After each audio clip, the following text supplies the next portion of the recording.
Cerita dibuka dengan memperlihatkan Guang Ik yang merasa tersiksa karena latihan ketahanan cekik yang sedang berlangsung sekarang. Saat itu, Guang Ik mencoba untuk melepas alat pencekiknya, tapi hal tersebut langsung dihalangi oleh gurunya yang sedang memperhatikannya saat itu. Gurunya pun berkata, kalau dia sudah mencapai batas, dia hanya perlu tinggal pingsan saja dan latihan ini langsung berakhir. Tapi, dia tak ingin melakukannya dan mencoba untuk melewati latihan ini sesempurna mungkin. Di sisi lain, dia merasa kalau dia telah menahan ini lebih dari 5 menit. Tapi kenapa gurunya belum berkata apapun tentang itu? Sementara itu, dia sudah hampir mencapai batas dan kesadarannya perlahan-lahan mulai memudar. Tapi dengan tiba-tiba, alat pencekik itu pun terlepas dengan sendirinya yang menyebabkan kesadarannya langsung kembali lagi. Gurunya pun merasa aneh, kenapa bisa alat ini tiba-tiba mati sendiri?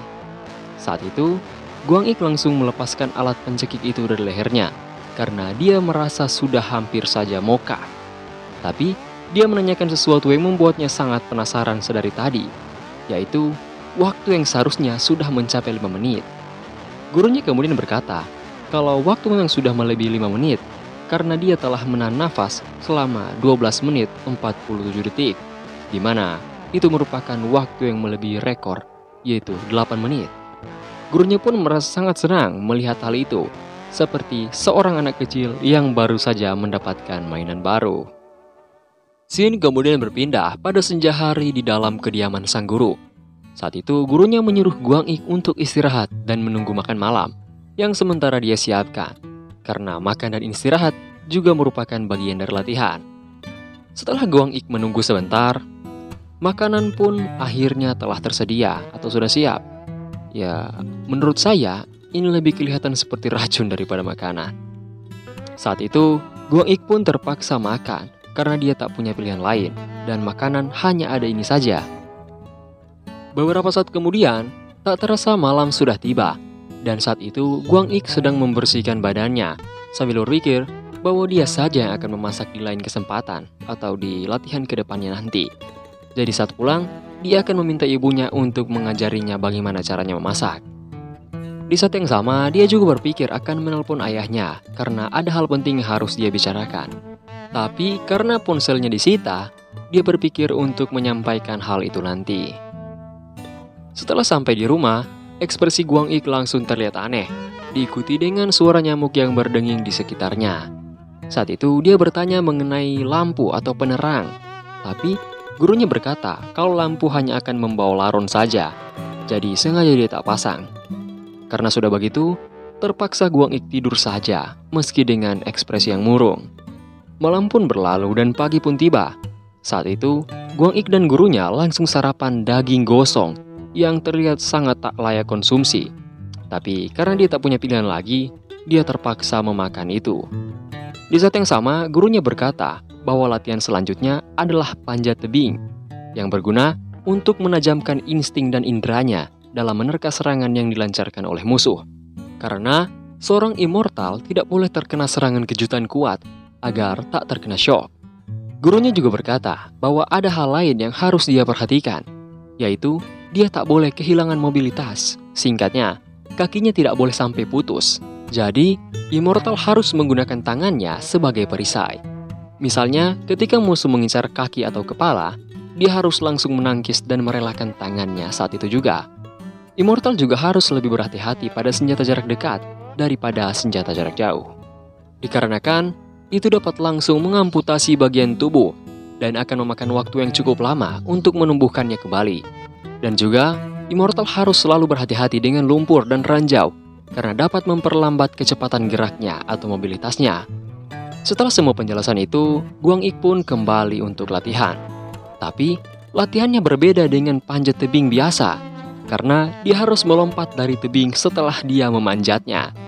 Dan tak berselang lama, dia pun akhirnya menyelesaikan sesi latihannya hari itu. Kemudian, dia pun langsung pulang dengan naik bis. Di dalam bis itu, Guang Ik langsung menelpon ayahnya dan memberitahu semua latihan tak masuk akal yang dia alami. Tetapi, ayahnya malah berkata bahwa itu tak apa karena dia adalah seorang immortal. Ayahnya juga berkata kalau latihannya itu bertujuan untuk menguji batas tubuhnya.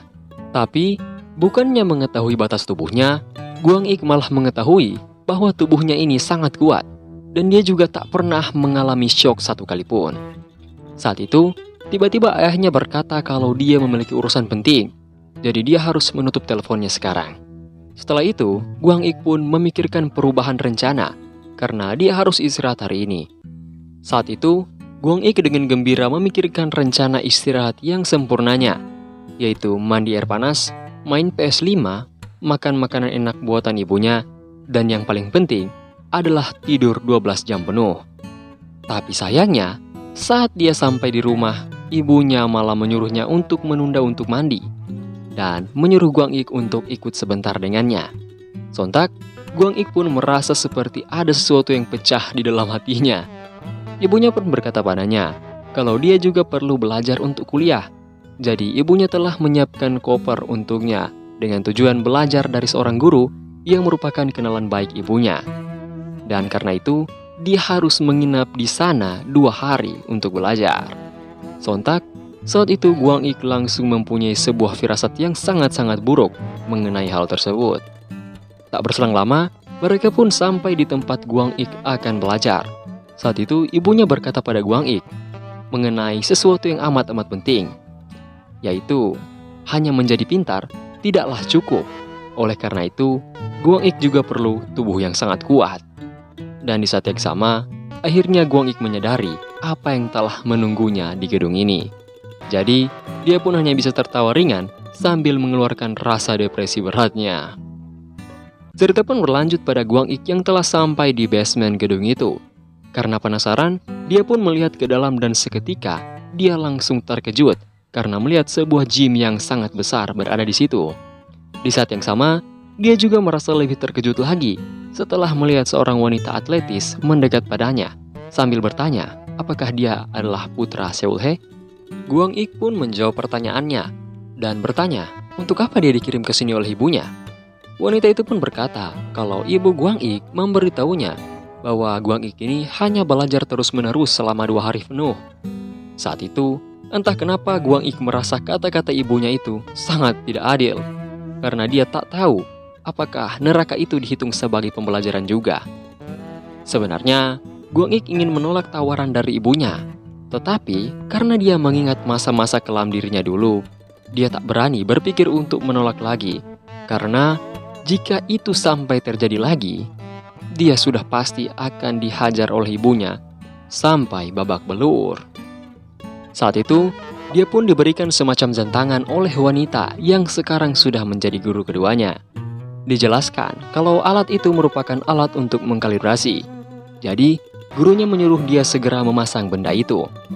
Dikarenakan sekarang dia akan segera memulai tes.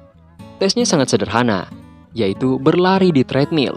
Sementara dia berlari, gurunya pun langsung mengatainya pemalas karena mendengar dari ibunya kalau Guang Ik tak pernah melatih tubuhnya di rumah. Sesaat kemudian, Guang Ik pun bertanya berapa lama dia harus berlari. Tapi, gurunya hanya menyuruh dia untuk terus berlari saja. Karena pertama-tama, dia harus melakukan kardio agar dapat menaikkan spek tubuhnya. Saat itu, hari pun sudah mulai malam dan Guang Ik masih disuruh untuk terus berlari oleh gurunya. Gurunya lalu bertanya catatan waktu pada Guang Ik. Ternyata, catatan waktunya telah mencapai 14 jam 5 menit 30 detik. Guang Ik saat itu sudah kecapean. Bahkan, walaupun latihan immortal sangat gila, mereka masih memiliki waktu istirahat.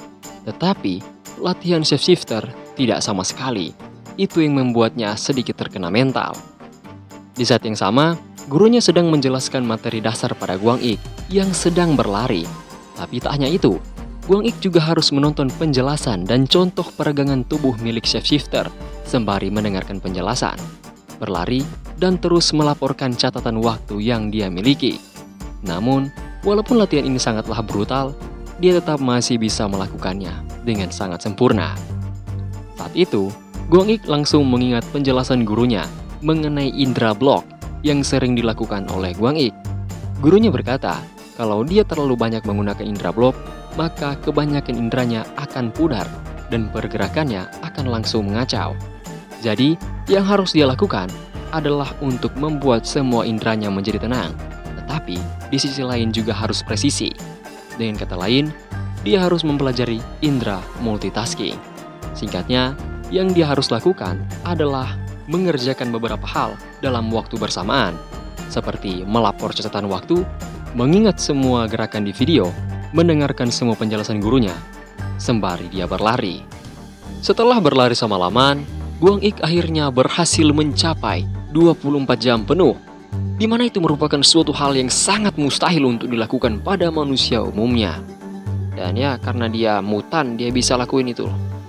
Setelah melihat hal tersebut, gurunya pun memuji Guang Ik yang berhasil melakukan semua hal itu. Setelah melakukan kardio, gurunya pun mengajaknya ke suatu tempat di mana dia akan mendemonstrasikan gerakan peregangan di dalam video yang dilihat oleh Guang Ik. Tentu saja, saat itu Guang Ik terkejut karena melihat gurunya yang sangat-sangat fleksibel walaupun memiliki tubuh yang sangat atletis. Setelah itu, Guang Ik kemudian disuruh untuk mencoba melakukan hal itu juga. Tentu saja, Guang Ik sudah tentu tidak dapat melakukan itu, dikarenakan badannya belum sefleksibel gurunya. Di sisi lain, Guang Ik mendengar kalau untuk melakukan ini, dia diharuskan untuk merobek-robek ototnya dulu lewat latihan secara perlahan. Tetapi, dia sadar, karena dia immortal, dia tidak perlu untuk menahan diri dan merobek-robek ototnya secara perlahan. Sontak, Guang Ik pun langsung memaksakan melakukan gerakan itu yang menyebabkan sebuah bunyi patah tulang yang sangat keras yang berasal dari tulang belakangnya.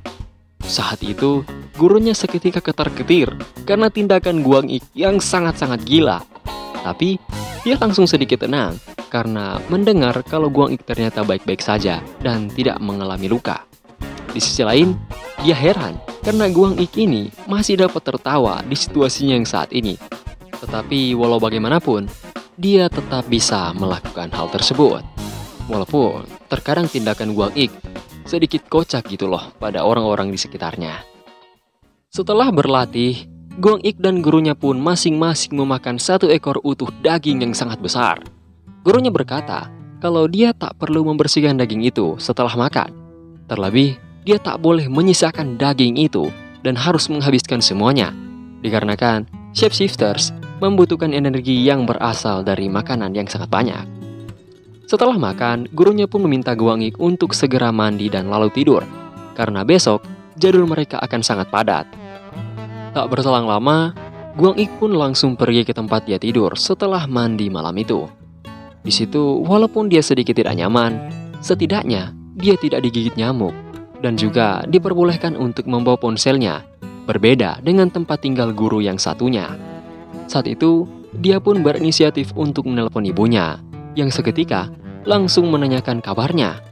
Karena tak ingin ibunya khawatir, dia pun langsung berkata kalau dia baik-baik saja di sini. Tapi sayangnya, ibunya sama sekali tak khawatir dan malah marah karena Guang Ik berkata kalau dia baik-baik saja. Saat itu, ibunya pun berkata akan menyuruh gurunya untuk lebih kasar lagi kepadanya dan tak diperbolehkan untuk mengasihani Guang Ik. Saat itu, Guang Ik pun sadar kalau terkadang jujur itu lebih baik, walaupun menyakitkan. Keesokan harinya, setelah dia menjalani latihan hari keduanya, akhirnya dia menyadari jikalau latihan immortal itu sangat gila, maka latihan shapeshifter itu sangat tidak manuk akal, karena inti dari latihan mereka adalah terus untuk melampaui batas. Setelah latihan itu, gurunya memulai latihan selanjutnya, yaitu latihan untuk memperkuat refleksnya yang sangat-sangat kaku. Gurunya kemudian menyuruhnya untuk mengangkat bar yang bertotal berat 60 kg. Dia pun langsung mengangkatnya, karena itu sangat ringan dalam hitungan shapeshifters. Tak lama kemudian, gurunya pun membawa dia ke sebuah tempat yang membuatnya langsung terdiam. Karena gurunya langsung menyuruhnya berlari di atas pijakan kecil sambil memegang sebuah bar. Di saat itu, Guang Ik berpikir bahwa ini sedikit sulit karena pijakannya hanya setengah dari lebar kakinya, yaitu 4 cm.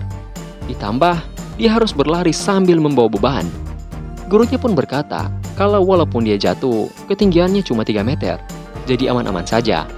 Tetapi, dia juga tidak boleh berniat untuk jatuh, dikarenakan tubuh shapeshifters sangat dirugikan ketika terluka di medan perang nanti, sebab mereka tidak dapat beregenerasi seperti para immortal. Memang benar, jika shapeshifters tidak dapat beregenerasi. Tapi hal itu tidak berlaku untuk Guang Ik. Jadi dia pun langsung berlari di atas kayu tersebut dengan pedenya. Di saat itu, sama halnya dengan guru pertama Guang Ik, gurunya yang kali ini juga langsung terkaget-kaget karena Guang Ik dapat melakukan sesuatu yang harusnya dibutuhkan indera yang tajam gitu loh. Di samping itu, Guang Ik akhirnya menyadari sesuatu, dan itu adalah inderanya yang sangat-sangat sensitif. Jadi, membuat dia dapat dengan mudah mengetahui titik keseimbangannya. Dia sadar, walaupun shapeshifter mempunyai refleks yang sangat bagus, mereka tidak bisa membandingkannya dengan immortal yang mempunyai indera yang super. Dia tentu saja bisa melewati latihan ini dengan mudah, apalagi tidak ada pisau besar yang harus masuk keluar di kakinya. Setelah dia menyelesaikan itu, gurunya menyuruhnya berlari 2 putaran lagi. Guang Ik pun langsung melakukan itu tanpa terbebani sedikit pun karena dia merasa gampang gitu loh. Malah kayaknya menyenangkan loh dia rasa. Di sisi lain, gurunya kagum pada Guang Ik karena dapat melewati itu dengan sangat gampang. Jadi karena itu, gurunya pun langsung menaikkan level kesulitan latihan Guang Ik. Saat itu, Guang Ik tentu saja sangat terkejut dan terheran-heran karena mengetahui bahwa dia harus berlari di atas tali tipis ini. Tapi Guang Ik sedikit terkejut karena di bawah sudah dipasangi matras oleh gurunya. Gurunya juga mengatakan kalau tali ini sedikit tajam, jadi kalau dia akan jatuh, jangan berusaha untuk memegang talinya dan jatuh saja. Gurunya juga menyuruhnya untuk melepas pemberat dan berlari dengan tubuhnya dulu. Sehabis itu baru dia boleh memakai pemberat. Di sisi lain, Guang Ik tak merasa gugup dan takut karena ini tidak ada apa-apanya dengan latihan terjun payung dari tebingnya. Tapi bedanya, dia nggak pakai terjun payungnya gitu loh. Nggak pakai parasutnya maksudnya. Walaupun latihan ini tidak semenakutkan terjun payung dari tebing, tetapi latihan kali ini terasa lebih rumit dan sulit karena dia harus menjaga keseimbangan agar tak jatuh dari tali setipis ini. Saat itu, Guang Ik berniat untuk berlari karena dia sudah mulai terbiasa. Tapi tiba-tiba, dia pun langsung kehilangan keseimbangannya dan hampir saja jatuh dari tali maksudnya. Anjir, latah gua coy. Jadi, karena hal itu, dia pun memulainya dengan pelan-pelan. Saat itu, Guang Ik pun mulai berlari seperti sedang memantul. Alhasil, dia pun akhirnya berhasil mendapat tekniknya dan mampu berlari di atas seutas tali tipis itu. Di saat yang sama, gurunya pun mulai melihat dirinya lebih menarik ketimbang film yang sering dia nonton saat melatih Guang Ik. Keesokan harinya, dia pun menyelesaikan sesi pertama latihannya dan langsung pulang bersama ibunya. Setelah sampai di rumah, Guang Ik pun langsung menghabiskan semua masakan ibunya karena sudah lama dia tak memakan masakan tersebut. Setelah itu, Guang Ik kemudian meminta ibunya agar mengajarinya cara memasak. Ibunya pun mengiyakan permintaan dari Guang Ik. Tapi di sisi lain, dia sangat penasaran dengan latihan yang akan dia lakukan minggu depan dengan guru pertamanya. Di saat yang bersamaan, dia tak mengetahui bahwa guru pertamanya sedang menyiapkan latihan mereka yang selanjutnya. Dan itu sudah pasti latihan yang seperti siksaan neraka. Tak terasa, seminggu waktu istirahat Guang Ik telah berakhir dan pelatihannya di minggu itu dibuka dengan mata pelajaran terjun dari atas tebing. Guru pertamanya juga bilang kalau dia sekarang mempunyai pelajaran wajib, yaitu blade setup, feint endurance, dan cliff diving. Memang benar, semua mata pelajaran itu gila. Tapi mungkin karena pelatihan immortal sakitnya cuma sementara, dia lebih terbiasa dengan itu ketimbang pelatihan shapeshifters yang sangat menyiksa dalam waktu yang lama. Setelah pelatihan itu, gurunya pun menjelaskan pada Guang Ik kalau immortal tak perlu takut pada senjata api, melainkan dia harus takut pada pedang, golok, dan senjata sejenisnya, karena akan butuh waktu lama untuk meregenerasi bagian tubuh yang telah teramputasi. Memang benar kalau serangan kecil dapat dihindari, tapi kalau sudah serangan besar, hal itu sulit untuk dihindari. Jadi, pelajaran Guang Ik kali ini adalah mencoba membelokkan semua serangan berbahaya, bukan menghindarinya. Saat itu, karena mungkin merasa ngeri, dia pun menghindari semua serangan dari gurunya. Di saat yang sama, gurunya pun berkata kalau kemampuan menghindar Guang Ik itu sangat bagus. Tetapi, tujuan dari pelajaran ini adalah untuk menerima serangan dari senjata jarak dekat, bukan untuk menghindari serangannya. Guang Ik pun mencoba untuk menerima serangan gurunya. Tapi di samping itu, gurunya menjelaskan kalau seseorang menyerang paha, maka dia harus menangkisnya dengan tulang kering. Dan jika serangan itu sudah terlanjur masuk, dia harus membelokkannya ke sisi yang lain. Karena Guang Ik cukup menguasai teknik blade setup, atau ya pelajaran blade setup, dia pun menerima semua serangan dengan kerusakan seminimal mungkin, agar mobilitasnya tak terganggu. Di saat yang sama, latihan pun langsung dilanjutkan untuk melihat ketahanan dari Guang Ik dalam menerima semua serangan. Setelah menyelesaikan latihan, pada akhirnya Guang Ik dan gurunya sama-sama kehabisan tenaga akibat melakukan latihan itu terus-menerus. Karena sudah waktunya istirahat, Guang Ik pun berkata pada gurunya kalau kali ini dia saja yang akan memasak. Setelah sampai di rumah, Guang Ik langsung menunjukkan hasil dari kemampuan memasaknya selama 4 hari latihan bersama ibunya. Sontak, gurunya pun memakan spaghetti itu dengan sangat lahap, walaupun dia sedikit mengeluarkan kata-kata pengalihan pada Guang Ik. Setelah selesai makan, mereka pun melakukan latihan lagi dan melanjutkan latihan tadi. Dikarenakan tadi Guang Ik sudah mampu menerima serangan dengan tulang dan ototnya, jadi sekarang dia harus memulai latihan ketahanan organ dalamnya. Setelah Guang Ik menerima serangan kejutan itu, Guang Ik pun langsung jatuh kesakitan. Tapi dia mempermasalahkan sesuatu yang lain daripada rasa sakitnya, yaitu bagaimana caranya gurunya dapat melancarkan serangan yang jelas tak dapat dia deteksi oleh inderanya. Gurunya berkata kalau itu sangat sederhana dan sangat-sangat mudah. Yang harus dilakukan adalah menyembunyikan jejaknya kalau musuh mempunyai indera yang sangat sensitif. Tak berselang lama, organ dalam Guang Ik pun mulai pulih. Tapi dia khawatir jika mie yang ada dalam lambungnya akan tiba-tiba keluar, karena tadi yang ditusuk oleh gurunya merupakan lambungnya. Setelah mengalami latihan itu, gurunya pun berkata akan mengajarkannya bagaimana cara menyembunyikan jejak, atau istilahnya, cara menyembunyikan energinya. Scene kemudian berpindah 2 hari kemudian, dan memperlihatkan Guang Ik yang memasuki tempat latihan shapeshifternya. Di saat itu, dengan tiba-tiba gurunya pun menyambut Guang Ik dengan beberapa tembakan yang merupakan tembakan peluru modifikasi. Gurunya menyuruh Guang Ik untuk tidak sampai tertembak sedikit pun, karena shapeshifter sangat lemah terhadap serangan jarak jauh.